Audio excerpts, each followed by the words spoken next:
Okay guys, hey, let's get started. Today is going to be one of the most fun shows we've ever had. This is all about concrete, and we actually get to do a little help today. We might even be able to pour a slab. But before we do that, concrete is ubiquitous. It is in our society, been in our society for a very, very long time. And we are going to talk about the process today. We're going to show you some of the things that we use in concrete. I think you'll be very impressed. But before we do that, we have about an hour. It's a very time-sensitive material, and we had to order the concrete yesterday, and it's not going to be here until exactly 9:45. So why don't we do this? Let's talk a little bit about some of the history of concrete and what it means to us today. Right. Well, let's start in Rome. The Pantheon, which was built in 120 AD, is still the largest unreinforced dome made out of concrete. And the Roman bridges that were made out of concrete over 2,000 years ago are still standing today. Yeah, now let's talk about maybe something that is built in the United States here. Okay. The Empire State Building, when it was built, was the world's tallest structure, and they used 62,000 cubic yards to build that. Whoa. Now, I have the Space Needle in Seattle. That is the largest continuous pour of concrete. I can't imagine that going on for that long. And I think that is either tornado and hurricane proof. It is. correct? It is And earthquake proof. Exactly. Concrete dates back to 700 BC, and it's the most used man-made product. So more than brick, lumber, steel combined. Wow. And one of the reasons why it is the most used is because it is completely fireproof and waterproof. So it can be used in almost any type of structure. And if concrete does catch on fire, it does not release any toxic fumes. Well, that's why when you see a lot of the buildings that have caught on fire, the concrete remains. So we talked about the Space Needle and the Empire State Building, but the largest concrete structure in the entire world is the Three Gorges Dam in China. It took 17 years to build. 16 million cubic meters of concrete was put into that construction. It holds as much water as Lake Superior, and it displaced 1.3 million people when they built it. Oh my God. So it's just a massive, massive structure there. And I think right now the Chinese are using more concrete than the United States has in 100 years. They've done it in 1 year. Wow. Wow. And speaking of concrete, we take it for granted, but a lot of our roads are concrete. And we've been using concrete since 1909. The first road was a mile long. It cost $14,000. And on the commission was Henry Ford. I wonder if he had something to do with Was that in concrete Detroit? roads. I'll bet. It sure was. And here's one thing I do know. Before that, everything was either brick roads or plank roads, just like our State Road 3 here, Lima Road. That used to be called Plank Road. So concrete was pretty important back in 1909 then. And beyond buildings and roads, concrete has been used for other things as well. Before the invention of radar, the British Army would use something called a parabolic acoustic mirror to help detect aircrafts. So it's been used for all kinds of things beyond just what we've seen. Hey guys, I got a really fun fact. Have you ever heard a guy by the name of Thomas Edison? Yeah. We've talked about him a lot. Well, guess what he did? Back in the early 1900s, he came up with this great idea. He was going to build all concrete houses. Now, we just started doing that recently because of the cost of lumber. Right. But he also did something called concrete furniture. Now, can you imagine watching the Super Bowl on a concrete sofa? That's not Or every time your wife wanted to redecorate the room, trying to move it around the room. Good point. Yeah. Also, Thomas Edison had 49 patents on concrete. One of those, he perfected what we call Portland cement. Now, my hope at the end of this show is all of our viewers know the difference between cement and concrete, because they're very different things. Now, cement is made with lime and clay. And what it does is when you mix that mixture with water, it creates this mortar. And that mortar is what then binds the rest of the ingredients in the concrete together. So the cement is the binding agent for concrete. So what we're standing on here today is concrete. It's not cement. Cement's just one tiny part of it. Interesting. Okay, let's do this. We've got a little bit of time. You can hear all the stuff getting ready. Let's talk a little bit about locally concrete. What does that mean for our audience? What are some stats that you guys have? Well, the concrete is made up of several different parts, and in that you're going to have the cement, which you talked about is 13% of the mixture, and then you have water, which is 20%, and the rest of it, 67%, is made up of about half fine aggregate, and then the other half is coarse aggregate, and that's what we get concrete from. When you say fine aggregate, is that sand too? Yep. Yeah, absolutely. Okay. And water is really important for the concrete. Now, you don't want too much water, but water is important for the hydration and then, of course, the workability of it. some stats that our viewers can really relate to is cost associated with concrete in a regular house. So a house that's on a basic slab, that's going to be about 15% of your total cost is in your concrete. If you're on a basement, it'll be closer to 20%, but those are some of the numbers there. In our typical house at Granite Ridge Builders, we use 60 to 90 cubic yards of concrete. A cubic yard is 3 feet by 3 feet by 3 feet. To keep it in perspective or give you a little perspective, it's about a half a yard you can put in a wheelbarrow. It's pretty heavy, don't try it, but that's basically it. And every day we send out about 15 trucks which carry about 10 to 12 yards of concrete to different locations in northern Indiana. Hey, now I got a fun fact for you. You've seen a lot of concrete trucks around our area, correct? What would you call them? I said concrete trucks. Some other terms are cement trucks, that's the wrong word. Mixer. Or, you know what the original name was? An agitator. That's Lonnie. I don't know if we want to call them agitators today, but we kind of call them concrete trucks. Now, one big difference, Luke, is that we have a front load and a rear load. What do we use here? Right, we use the front load trucks, and you're going to see that in this episode. And traditionally, everywhere else in the nation uses a rear load. So they actually have to back up to the job site to then disperse the concrete, which makes it a little cumbersome. What's better? Front load by far. I heard also you only need one person to do it because Right. they're in the front looking at everything instead of the rear load. Yes. And by the way, they build those trucks right here in Fort Wayne, Yes, they Indiana. do. Oh, wow, that's impressive. And annually, Granite Ridge Builders use 30 to 40,000 cubic yards of concrete. Wow. And when it's delivered, you might have smooth concrete if we're looking at the foundation, or if we're looking at the front or back patio areas, we're going to use what we call a broomed finish. Okay, I just got some hand signals from Jonas. He's going to be showing us what he does and how he communicates. But his hand signal to me is, we're getting really close to that truck being out. I think we can all sneak over and look at what's underneath the concrete before it gets here, but we better be quick because somebody might get stuck in the concrete if we don't. So let's disperse. We'll meet you over and we're going to talk about pouring a slab. All right, guys, hurry up. I don't think you want to be stuck in the concrete. No. So. Welcome to Between the Studs. We are Granite Ridge Builders, custom builders serving northern Indiana, northwest Ohio, and also parts of southern Michigan. We have been building custom homes for almost 2 decades, and we're really passionate about what we do. So join us today as we explore the processes, the trends, and also tips that characterize today's new home. Thanks for watching. The subject of today's show is concrete. And we're out here on a new job site, Willow Ridge, which is on the north side of Fort Wayne, near Huntertown. And we've got a basement that we've been working on, and we've got a slab. Tell me about the basement. The basement we just dug on Monday, and we already have the basement walls up, and so this is perfect. We can show both types of foundations that we do side by side. Wow. Hey, And so we got this slab. What do we girls. have going on here? So can you just explain, like, what's that? I don't understand what's all underneath us. Right, yeah, so let's talk about what we have underneath the concrete before it gets poured. So as Kayla pointed out, what is this metal box that's here? So this is going to be a 2-story home, and it has in-slab heat, which will also feed the upstairs. So the furnace will be sitting right on top of that metal box. Right there. Okay. That's called the plenum. This will be part of your garage then. Yes. Okay. Okay. And then what about all these little runs with the red tape? Yep, so those all come from the plenum, which connects to all of those runs with the red tape, which then provides heat for the rest of the house. So just a few days ago, we actually poured the footer. It's a continuous footer, as we call it. There's reinforcement in that footer. Yep. That rebar. Yep. And then there's about, what, 12 inches of stone? Yeah, 12 to 14 inches of stone that we put in here, which then allows our heating and our plumbing guys to run all their mechanicals. You can see all this. It looks like an octopus almost underneath the visqueen. Right, and then we got the plumbing pipe sticking up. That's going to be where our manifold sits there, which then provides water to all the fixtures throughout the house. Why do we do the visqueen, Luke? Yeah, so the visqueen is all a moisture barrier. So it's a 6 mil plastic that we put on. We overlap it, and it entraps all the moisture in the ground on the side of the ground, as opposed to it coming up through our foundation and then creating a very moist home. So our footers are about 36 inches deep. Yep. Try to keep them below the frost line. Yes. And now we've formed up.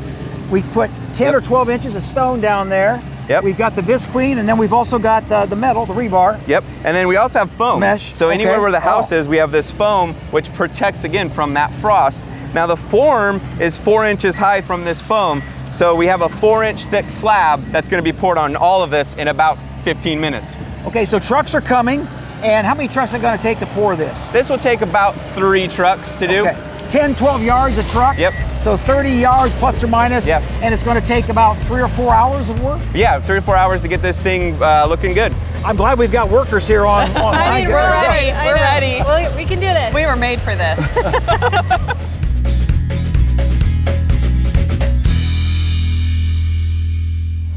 So I have here Josh Wood, and he is one of our head project managers. He's been working with the company now for about 18 years. 18. We've been working together for about 16, and you probably have been part of what, 2,000 home builds? About 2,000. Yeah, which means so 2,000 foundations. 2,000. Yes. Now we call this stage form and filled, right? Form and filled. Yeah. So let's focus on that form part. What do we mean by form? And can you point that out to us? Basically, this is technically called a form board.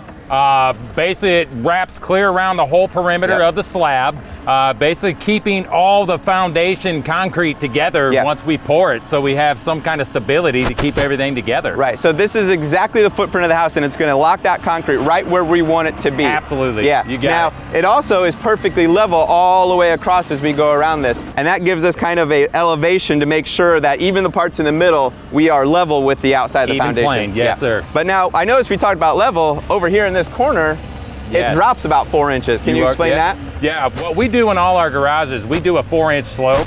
And so at this point, when we pour this, before we pour it, we'll do a chalk line on the form board to get the proper slopage, so then we can roll this concrete down. Yeah, so any water that comes in on your cars, like snow, it'll run right to the outside. Right to the outside. Yeah.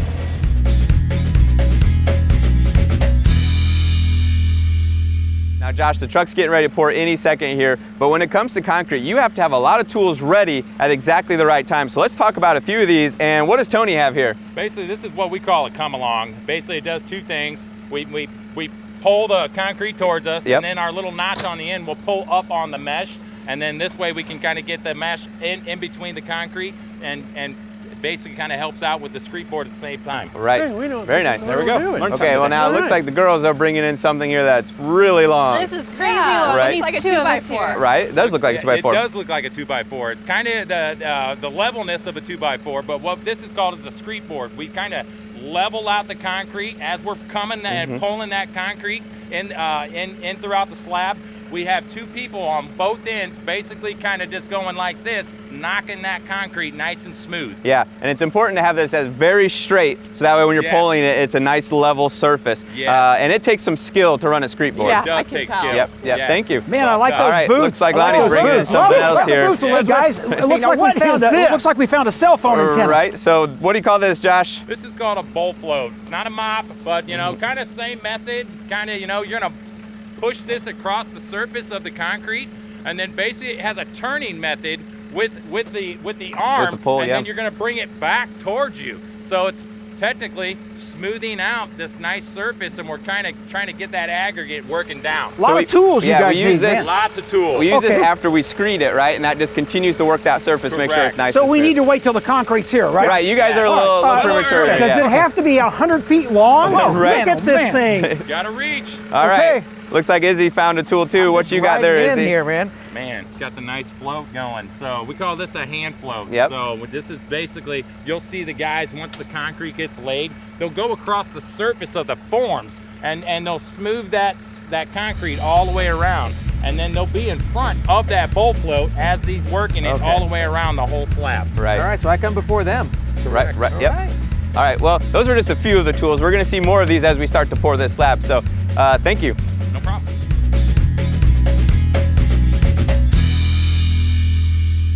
Hey, why don't we introduce everybody? There's a lot of people here that do great work for us, so guys, come on up, come on up. So first here to my right, we have Mike Hatfield with Keystone Concrete. So we've been pouring with Keystone now for many, many years. And Mike has done a phenomenal job of bringing out the concrete for us on their concrete trucks or agitator trucks, which we're going to talk about a little bit later. This is Jonas Eicher with Eicher Concrete. We've been working together for about 18 years. I mean, he's been a wonderful, wonderful partner. He does a lot for us. So this is his crew. They do a wonderful job for us. Right, and between these two, Keystone and Eicher Concrete, we've poured a lot of slabs and they all turn out just great. So Amazing. I think the truck's ready to unload, so Yeah. you guys better get back to work.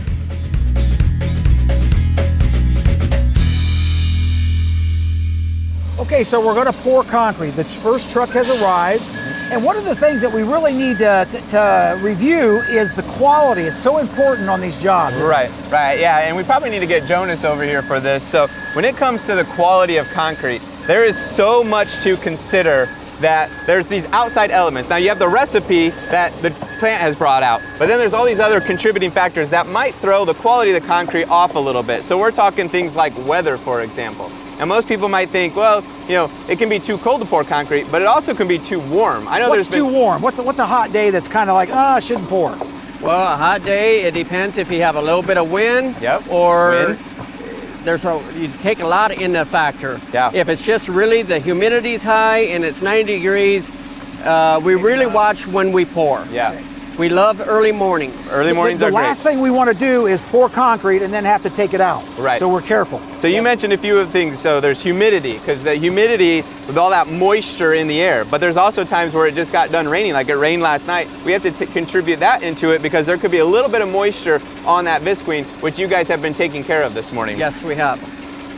The other thing, it could be too sunny, right? The sun or the wind could dry out that surface too quick for you to be able to work it. There's moisture in concrete. That's one of the main elements, and you don't want that to come out too quick, right? That is correct, because that's where you can get little spider cracks, or there's a lot of things that we have to take into factor. Right. So it's not just bring it out, dump it. There's all these other contributing factors, and it really is, as we keep mentioning, it is an artwork.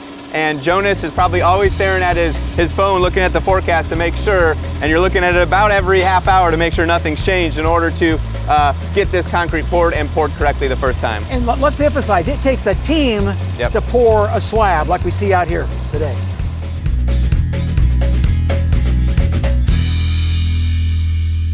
So what we have behind us here is the concrete going in, and it takes a lot to go into this. It's not just a concrete mixture, it's a recipe. I mean, you're like a artist with this. It is, and we're holding a few different things that go into concrete. Now, Mike, can you explain a few things? Like I'm holding limestone. So there's the limestone, there's air entrainment, she has the sand, the cement, and the water, and it all goes together. It's batched out, weighed out, and put into the truck, and it's coming out of the truck right now. Now, you mentioned batching. What exactly does that mean? So they weigh all this out, and they put it into the truck, and then it mixes it up. So it's like batching out a cake mix. Okay. And this recipe changes depending on what the weather is, if it's sunny, if it's cold. For example, the air entrainment, this is something that's not being used today, is that correct? There's a small amount of air entrainment, and you're right, everything changes by the day and by the site, depending on what the engineering wants in the concrete, so. Well, we better get out of the way so they can keep continuing to do this. Yeah, I don't want to get stuck right here.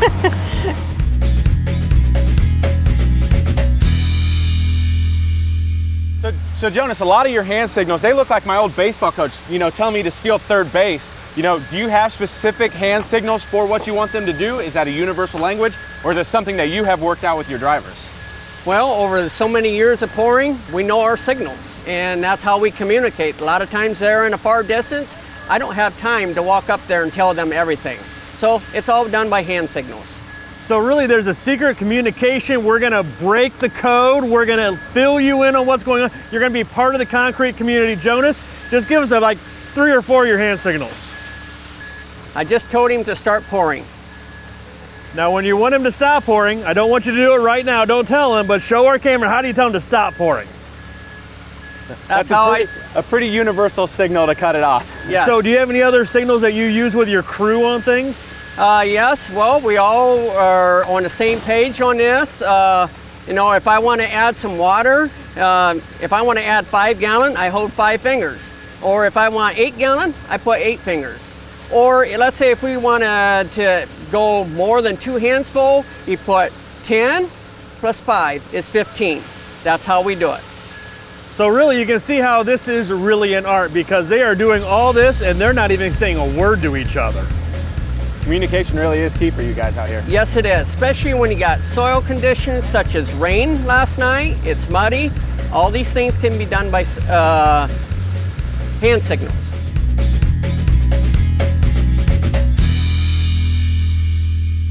Now, Izzy, when we're talking about tools that we need for the concrete pour, you can't forget about the all-important concrete truck. So it is, these are great trucks. They're an exciting thing for anyone to be able to watch and observe. But a couple questions for you. You know, how does this all start? We see how it's coming out right now, but when this starts at the plant, does it look like this? No, it doesn't. So we hear sometimes the term that these are ready-mix plants or ready-mix trucks.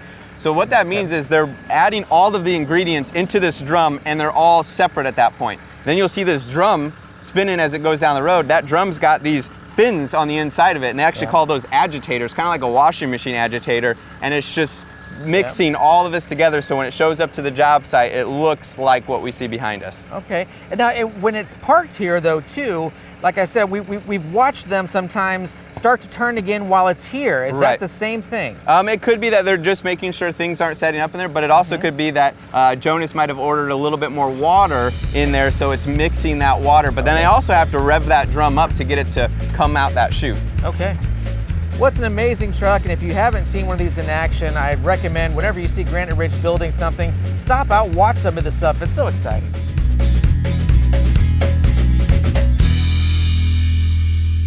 Okay, so the first truck is almost dumped, and right now the group is actually screeding? Screeding. Explain that to me. Basically what you see they're doing is they're trying to screed that concrete to get it level, and what they're doing is they got grade pins, and there's like rods that are level throughout this whole slab. And so as they bring that metal board, that screed board, across the slab, they're trying to find those grade pins and so they can get everything level. We're also working about managing water that's in the concrete. Correct. Right? We're trying to get all that down and push down and get all that level and throughout this process. And we talked about it, but a typical truck carries about 10 yards of concrete. Yep. And on this slab here, it's probably going to take 3 to 4, correct? Roughly, yeah. And it's very important that we coordinate those in a timely manner, because you only have about an hour from the time they put the concrete in the mixer, concrete mixer, and to the site and dump it. You got about an hour. Correct.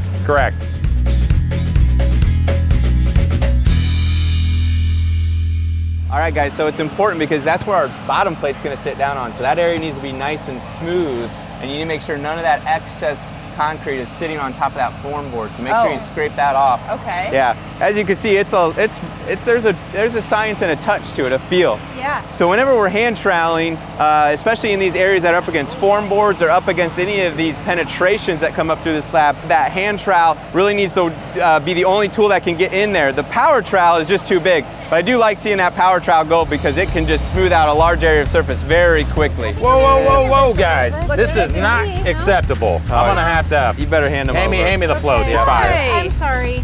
They'll have to Just fix hand them over. Okay. It's hard. Yeah. It's way harder than it looks.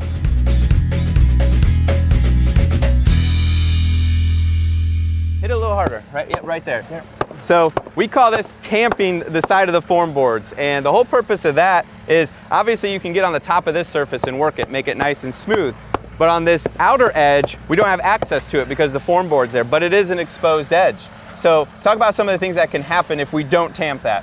So if we don't tamp it, we can get air pockets, we can have honeycombing, all sorts of things that would make this susceptible to weather and cause chipping. Yeah, and essentially all it is when you hit that, it causes a vibration. And some people do have a tool that creates vibration throughout here, and it just pushes that cream to that outer edge. But if you do experience a little bit of honeycombing, basically all you do is you just take a little bit of this cream on top with the trowel, just run right over the top of it, and you're good to go.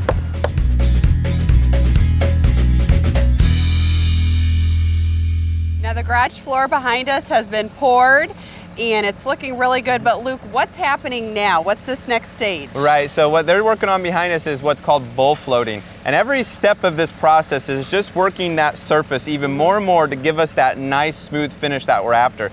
So as you can see, as he's pushing the bull float across it, there's a little bit of a pitch on that float. When he gets to the other end, he just with a slight twist of his wrist, it then changes pitch and then he can pull it back. And it's just starting to work. You can kind of see a little bit of imperfections in here. That's working all those imperfections out. So they're continually working that surface to give it that nice smooth. Now we're still got the power troweling to do at the end, but this is getting it really close to that finished product. So we're getting real close. Now this garage floor, like all of our garage floors, has a 4-inch slope from the back wall to the driveway, and then we have a little bit of slope on the side. What does it take to do that? Right, so when they were using the screening board in there, they were making sure that they had that 4-inch slope, and they were looking at a few of their chalk lines. But then the curb, as we call it, that is a lot of hand troweling. And in order to make the left and the right look perfect and look identical, it does take a lot of skill to get that right.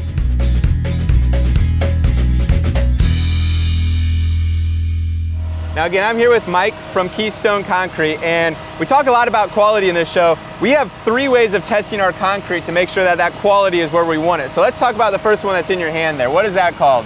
So this is a Swiss hammer. This can check the strength of the concrete if you're ever concerned about the strength of the concrete. Right, so like the slab behind us here should test out at about 4,500. We say that it's a 4,000 PSI mix, but it should test out a little higher than that. So that's how we test the PSI of the concrete. Then tell me about this contraption here. So this checks the air content in the concrete. We talked about the air.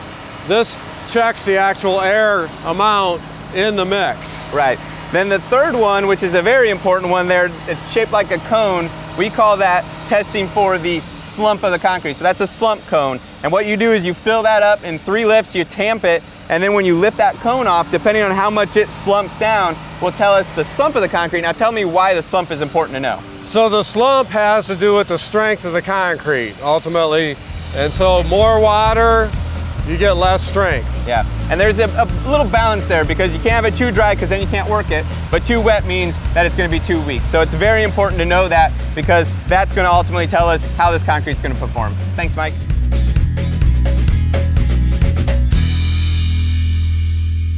About finished, the broom finished. This is the end. Well, this is the end of the show today, and the best way to end it is with the broom finish on his patio that Jonas is doing. It looks awesome. Nice. Hey, we better get together. We got to close, guys. That's great. Joni!